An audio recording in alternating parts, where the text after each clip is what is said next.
So hello guys, once again welcome to medi corner. तो आज मैं एक फिर से नया लेक्चर लेके आया हूँ जिसमें आज हम बात करेंगे हाइपरप्लेसिया की, जो हमारा नया टॉपिक है। ठीक है। लास्ट लेक्चर में हमने बात की थी हाइपरट्रॉफी की। हमने डिफरेंट टाइप्स ऑफ हाइपरट्रॉफी देखी, that is your physiological and pathological. Okay. Similarly हम उसी पैटर्न में आज स्टडी करेंगे हाइपरप्लेशिया को, क्या होता है, ठीक है, कैसे होता है, मैकेनिज़्म क्या है, किस टाइप का होता है, डिफरेंस क्या है दोनों में। ठीक है, क्योंकि बहुत लोग कंफ्यूज हो जाते हैं हाइपरप्लेसिया और हाइपरट्रॉफी के बीच में। ठीक है, क्योंकि इनडायरेक्टली दोनों में क्या होता है, जो ओवरऑल साइज़ होता है वो इंक्रीज़ होता है ऑर्गन का, ठीक है, या सिस्टम का, जो भी है। तो let's start. So if you talk about the definition, it is increase in the number of cells, okay, in an organ और tissue in response to a stimulus. ठीक है, सीधी सी बात बता रहा है कि नंबर ऑफ सेल्स इंक्रीज़ होते हैं। अब किसी भी ऑर्गन या टिश्यू में सेल्स कैसे इंक्रीज़ हो सकते हैं? ठीक है, ऐसा तो है नहीं कि हम बाहर से ला के कहीं 4 सेल को रख दिए हैं। ठीक है, लिवर सेल दिखाई और वहाँ पे जाके रख दिया, ऑब्वियसली वहाँ पे सेल डिवीज़न होगा। ठीक है, तो मतलब अगर मैं हाइपरप्लेशिया की बात करूँ तो यहाँ पे कंडीशन क्या है कि हाइपरप्लेशिया कहाँ पे हो सकता है? जहाँ पे सेल डिवीज़न की कैपेसिटी हो।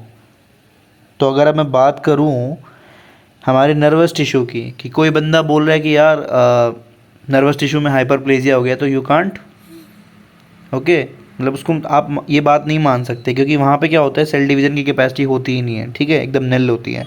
अगर मैं कार्डियक सेल्स की बात करूँ तो वहाँ पे भी नहीं होती है। ठीक है, तो यहाँ तक आपको बात समझ में आ गई हो। ठीक है, तो यहाँ पे क्या हो रहा है, बेसिकली नंबर इंक्रीज़ होता है और दोनों टाइप का हो सकता है। इट कैन बी फिजियोलॉजिकल और पैथोलॉजिकल। ठीक है, तो अगर हम फिजियोलॉजिकल हाइपरप्लेशिया की बात करें, ठीक है, तो ध्यान से देखिए स्क्रीन पे।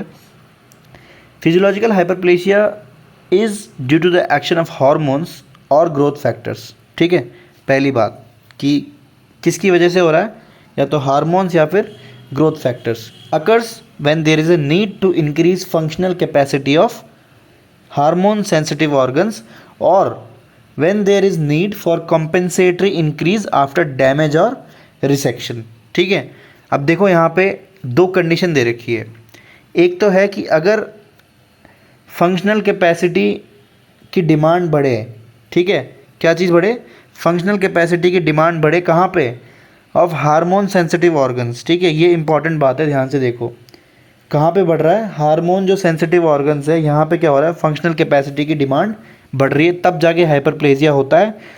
Otherwise when there is a damage और रिसेक्शन, मतलब क्या हो रहा है कि मान लो आपका लिवर है, लिवर में क्या हो गया, सिरोसिस हो गया है, ठीक है, डैमेज हो गया है, या फिर आपने लिवर ट्रांसप्लांट करवाया है, किसी को आपने डोनेट किया है, तो वहाँ पे क्या होगा, आपके लिवर में क्या होगा, अब डिमांड बढ़ेगी। ठीक है, तो उस डिमांड को कंपेंसेट करने के लिए क्या होता है, रीजनरेशन होता है। तो वहाँ पे क्या होगा, हाइपरप्लेशिया होगा, जो लिवर सेल्स है वो डिवाइड करेंगे और नए लिवर सेल्स बनाएंगे। ठीक है, तो these are the conditions for hyperplasia.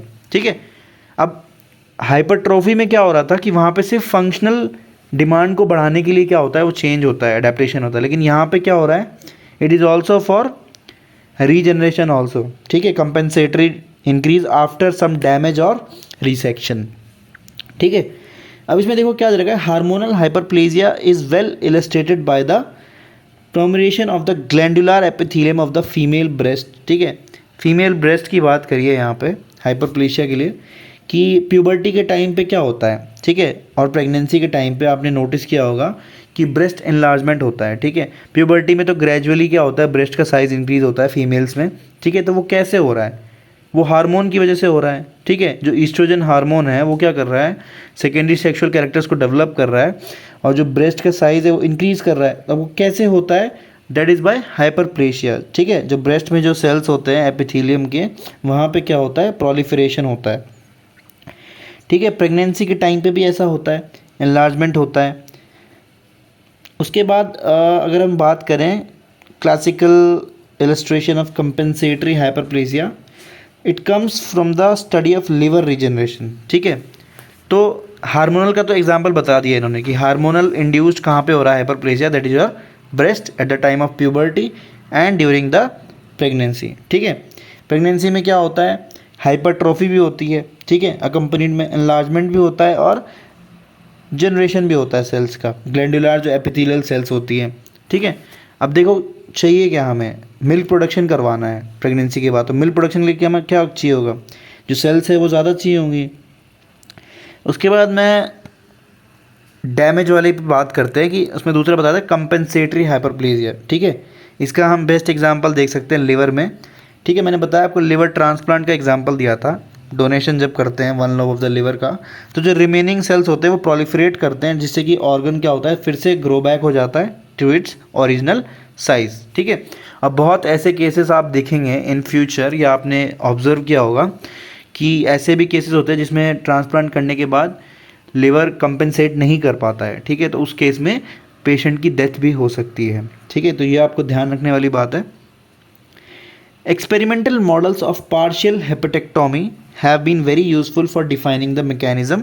ठीक है, अब नॉर्मली क्या होता है, हम हर चीज़ को एक्सपेरिमेंटली स्टडी करते हैं कि भाई कैसे हो रहा है ये कंडीशन। ठीक है, तो हमने क्या किया भाई, लिवर को कट किया, उसको फिर हमने देखा एक्सपेरिमेंटली कि वहाँ पे रीजनरेशन हो रहा है। ठीक है, तो यहाँ पे ये बात ख़त्म होती है।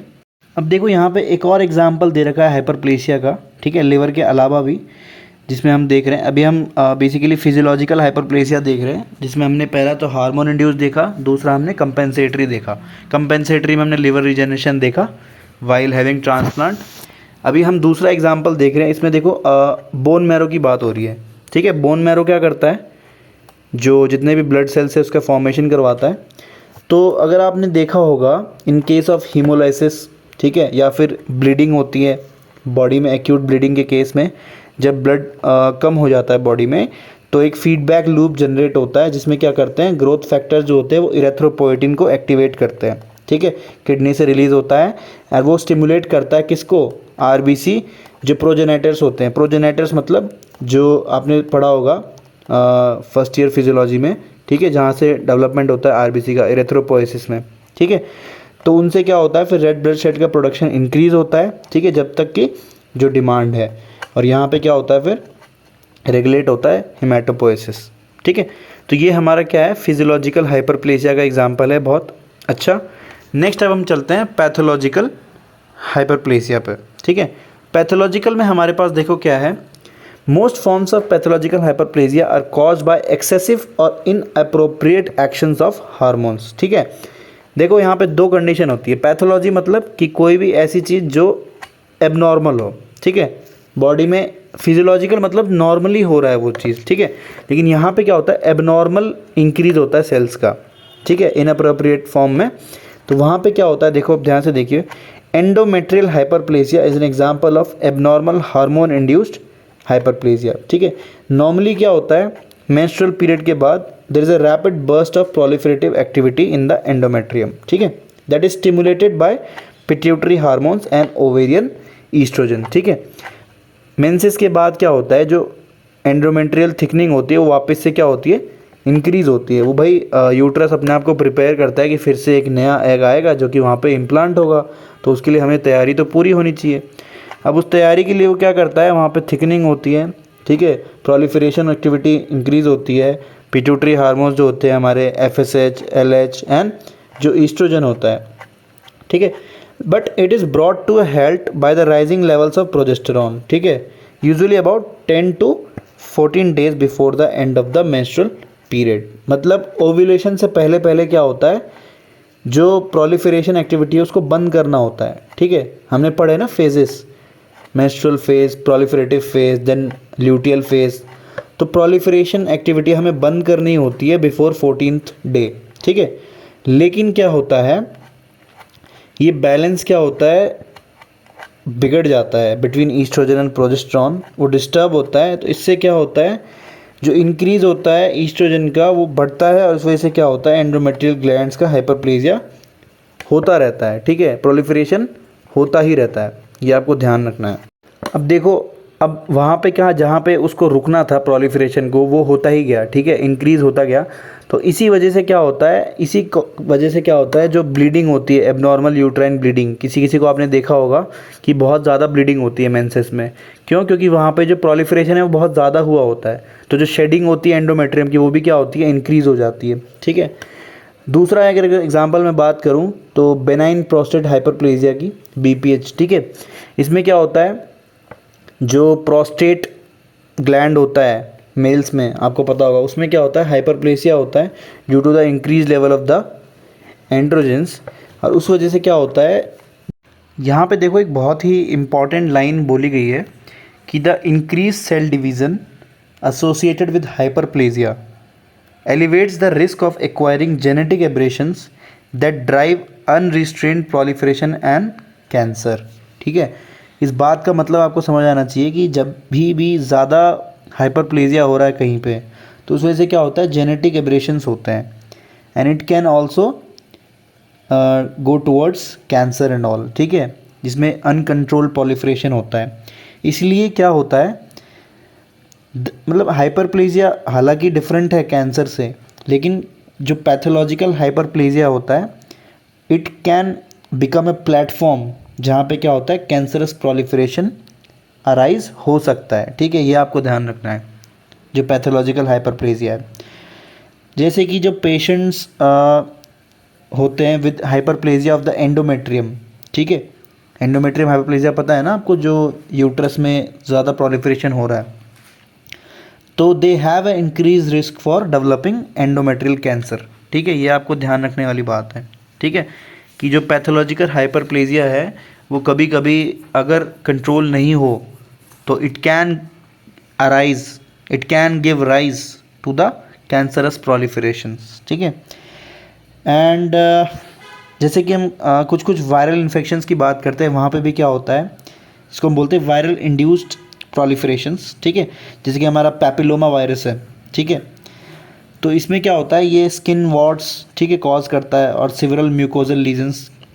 अब इसमें क्या होता है, the viruses make factors that interfere with host proteins that regulate cell proliferation. ठीक है, मतलब ये जो पैपिलोमा वायरस है, होस्ट प्रोटीन कौन सा प्रोटीन होगा, हमारा प्रोटीन, हम होस्ट हैं। ठीक है, तो हमारे प्रोटीन के साथ क्या करता है, ये छेड़छाड़। अब इस छेड़छाड़ की वजह से क्या होता है, जो सेल प्रोलिफरेशन है, बेसिकली डिवीज़न है, उसमें आती है प्रॉब्लम। इस वजह से क्या होता है, पैथोलॉजिकल हाइपरप्लेजिया होता है, और इट कैन कॉज वॉर्ट्स, ठीक है, म्यूकोजल लीजन्स, ट्यूमर फॉर्मेशन। ठीक है, these are virally induced and they can become the precursors to cancer, जो आपको ध्यान रखने वाली बात है। नेक्स्ट हमारा क्या है, मैकेनिज़्म। ठीक है, मैकेनिज़्म कैसे हो रहा है, तो यहाँ पे देखो ग्रोथ फैक्टर डिराइव प्रोलिफरेशन होता है मैच्योर सेल्स का। फिजियोलॉजिकल में तो आपने देखा था कि हार्मोन इंड्यूस होता है, हार्मोन क्या करता है, इंड्यूस करता है, या फिर कंपनसेटरी।